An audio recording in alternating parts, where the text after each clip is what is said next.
Alright, so we're back in the kitchen. I am going to take that crappie that I caught, or sakale, however you want to call it. Her white perch is also a common name. I am going to attempt to turn that into fried sushi. So I've got everything laid out here. I'll go over the ingredients. Some of the stuff had to be made by me prior. I have purchased. There's some items that I've made beforehand for the sake of time. If you're interested in that, you're welcome to look those up. I just follow the recipe as I found it. In that case, here's just sort of an idea of ways that you could go about constructing and preparing this. It's not necessarily a line-by-line recipe. I'm just not at that stage yet. A lot of preparing and going through this is I'm still learning how to make videos. Obviously, I know something about fishing, I know something about cooking and some of the outdoorsy stuff, but the camera work and stuff is still a work in progress, so bear with me. But it is, hopefully this is interesting.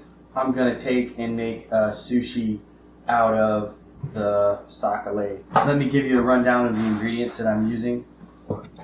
Got a fillet of sakale. That's been I did freeze it just to make sure there's no parasites because, like I said, I do fish some public places. This was a pretty clean spot though, so I don't expect it to be damaged. Inside the bag here I have some pre-cut stuff that I cut earlier, and it's just some sliced avocado and some stalks of cucumber. So I just took some cucumber and you use typically don't want the seed parts, but I sliced some cucumber to put in there and some avocado slices. Alright. In addition to that, just some cream cheese. Any cream cheese will do. I just got some cream cheese and cut it into slices that'll kind of fit in. I went ahead and made some sushi rice. So here's sushi rice. If you need to look up sushi rice, you just go look up. There's 1,000 videos on YouTube on how to make sushi rice. I just picked one, followed it. It works well enough. Also have some sushi papers. These are pre-formatted and they've already been cut in half. So you take them. Essentially, you'll take these papers. They look like this, more or less. And I just cut them in half as uniformly as I could. You could tell they're not perfect, and they don't have to be, right?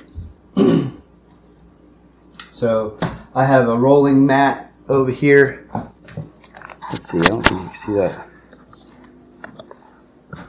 So over here I have a rolling mat that I'm using, and you just put you're going to want to put the shiny side down for this particular deal. So I'm going to make the sushi and then I'll fry it. So you want the rough side of the paper down. You usually want to get your hands wet. Sort of no right or wrong answer that I've been able to find that anybody can explain here. This rice is, intentionally sticky, so you kind of want to have your hands wet to get it. So I'm just going to scoop out some rice here and put it on the mat.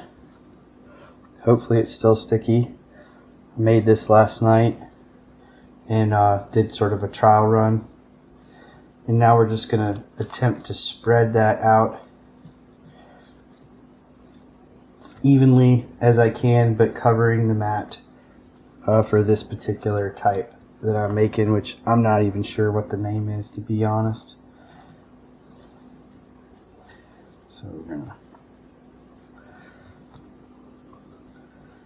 obviously there's a lot to be desired here in some of the techniques in application, and probably there's a lot to be desired, especially in the rice as well. Like, I know that you could spend 100 years learning to make rice and still have room to improve.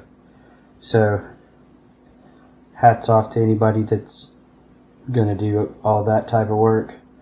For me personally, I wish I had that kind of time, but I don't. Yep. And perfection is the enemy of good, so good enough is going to work for us.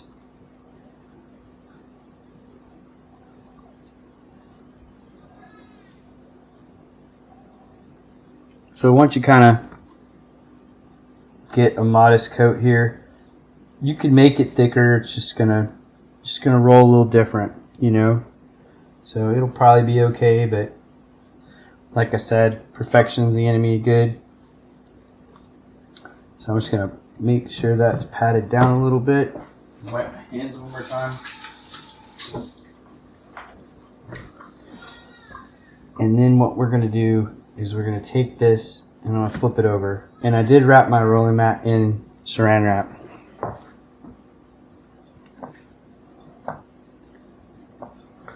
So now once I've got this together, I'm just gonna kind of like Play-Doh, and I just don't have some of the stuff around readily available to do a better job of this. I've seen people get like where they just like kind of squirt a couple of lines. Looks a lot better. My presentation could definitely have some better work. However, what I lack in presentation, I feel like I make up for with flavor. Alright, so we get a little avocado in there. And then I cut me a couple of these strips here. Cucumber strips. Put that in there, get a little crunch. And then I cut a piece of sock leg. Try to get it about perfect, right? Like I said, perfect's the enemy of good here. So we get it all kind of stacked up. And then we'll put me some Tony Chachere's on there.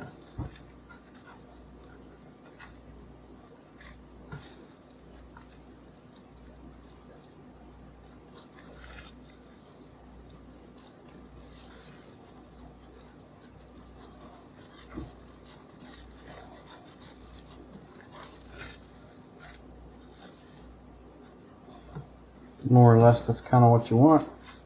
I'm just going to kind of tighten it down.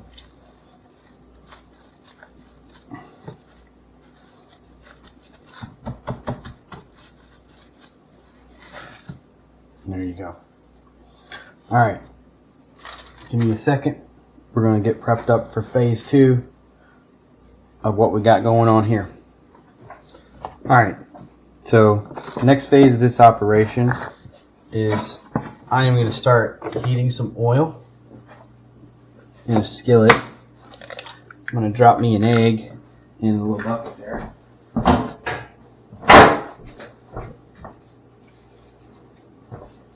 So I'm going to put an egg in here, and I'm going to put just a touch of soy sauce, just for a little flavor.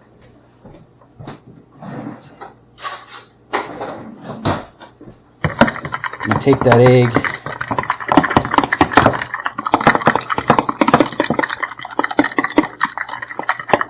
mix that egg up like that, so I beat the egg. Now what I'm going to do is I'm just going to take this sushi roll. I'm going to roll it around. Ooh.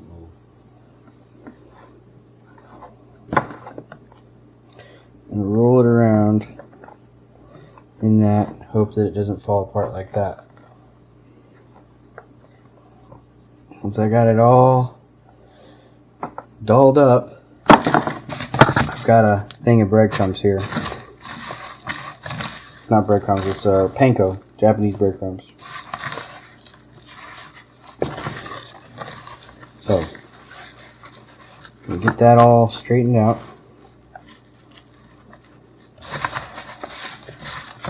I'm just going to coat it in that panko. Alright, I think that's pretty hot. So what I'm going to do now is I'm just going to take that breaded, I'm going to put it up in here.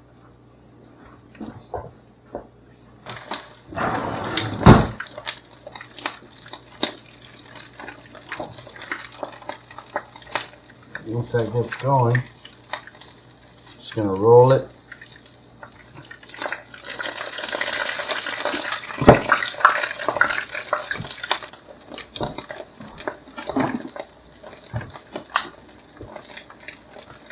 once you get that all fried up,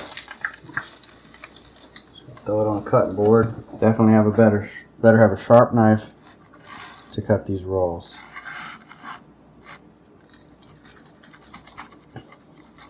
Because otherwise you're not going to get through all this stuff. And there you go.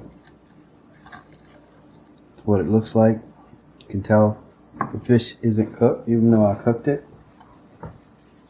It's still good. Alright, so I've got just a little bit of yum yum sauce here. So just put a dab on there. Put a dab of yum yum sauce. This is hot wasabi, and boy, is it, I mean, it is good. So this is honestly much better than I thought it was going to be. S&B wasabi, hot. Whoo! Yes, very good. And then I'll just put a little bit of soy sauce and grab that there. Alright. So there's the picture. What it looks like. Awesome. Gonna give it an little taste test.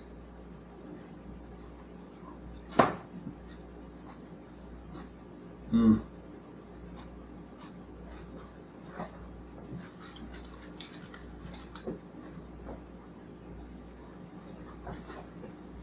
Mmm.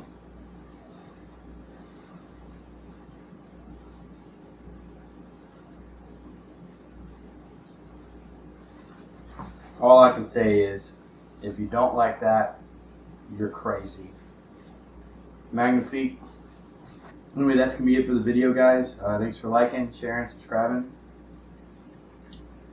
I'm going to plate this up real quick and give you a shot of, you know, like sort of a jazzed up version of it, maybe. I don't know. Anyway, that's going to be it for the video, guys. Thanks for liking, sharing, subscribing. I'm going to finish cutting this up. And just to give you an idea of what it looks like, you know.